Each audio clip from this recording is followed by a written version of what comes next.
আমরা চাই আপনারা যারা মালিকেরা আছেন আপনারাই সব থেকে ভালো জানেন শ্রমিকেরা কোন জায়গায় কষ্টে আছে, এটা আপনাদের অজানা নয়।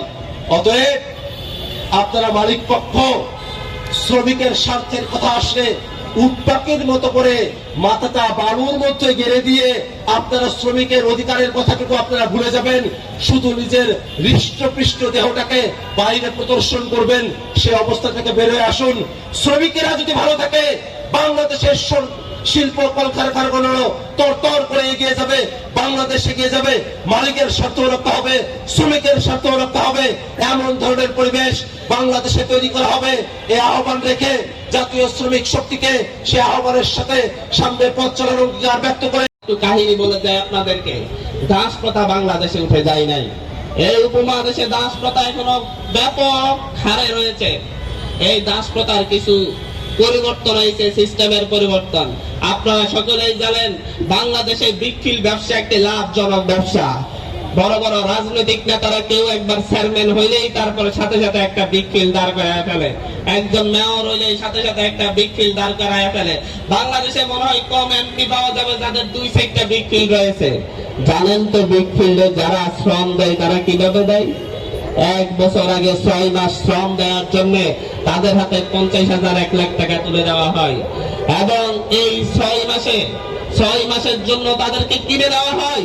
এই 6 মাসের একদিন যদি তারা অসুস্থ থাকার কারণে, জ্বরের কারণে কিংবা অন্য কোনো রোগের কারণে একদিন যদি অনুপস্থিত থাকে তার উপর নির্যাতন চালানো হয়। এইরকম অহরহ ঘটনা রয়েছে। আপনারা এই বিক্রিল গুলা কয়লার মাঝে অনেক অনেক শ্রমিকের দেহের ধ্বংসাবশেষ পাবেন। এটা চরম বাস্তবতা। আমাদের বাংলাদেশে কিসের দাস প্রথা চলে গিয়েছে? দাস প্রথা যদি দেখতে চান উত্তরবঙ্গের সেই চা বাগান গুলাতে যান।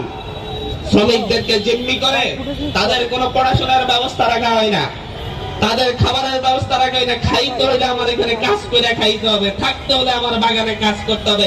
এটাই নিয়ম, এটাই নীতি। এবং এই দাসদেরকে ব্যবহার করে যুগের পর যুগ, প্রজন্ম থেকে প্রজন্মে মাত্র 130 টাকা ডেইলি 12 ঘন্টা করে তাদেরকে খাটানো হয় মাত্র 130 টাকার বিনিময়ে। এটাই বাংলাদেশ। এইরকম বহু দাস প্রথা আমাদের দেশে রয়েছে। আর কিছু দাস তো রাজনৈতিক দাসও থাকে, তারাও শ্রমিক, যারা নেতার হুঙ্কারে লাঠি নিয়ে অন্য ভাইদের উপর মারতে যায়, যারা অত্যাচার করতে যায় নেতার হয়ে লাঠিয়ালি করে কিন্তু নিজের ঘরে চালাওয়া ঠিক নাই, তারাও শ্রমিক। সর্বশেষ সেই সকল লাঠিয়াল তেল বা সাদাবাজ শ্রমিকদের জন্য দোয়া করি তারা যেন সুপথে ফিরে আসে। কিন্তু তাদের ক্ষমতায় যাওয়ার বাহন হিসেবে আমাদের ছাত্রদেরকে লাগে, তাদের ক্ষমতায় যাওয়ার অস্ত্র হিসেবে আমাদের শ্রমিকদেরকে লাগে, তাদের ভোট চুরির ধান্দা পূরণ করার জন্য আমাদেরকে লাগে, তাদেরকে গণতন্ত্র প্রতিষ্ঠার জন্য আমাদের ছাত্র জনতাকে, কৃষকদেরকে, শ্রমিকদেরকে, সকলকে লাগে। কিন্তু ক্ষমতায় যাওয়ার পর নির্দ্বিধায় তাদের এসালমকে লাগে, তখন আর শ্রমিকদের প্রয়োজন পড়ে না। আমি আমার কথা বাড়াবো না, অনেক কথাই বলেছি।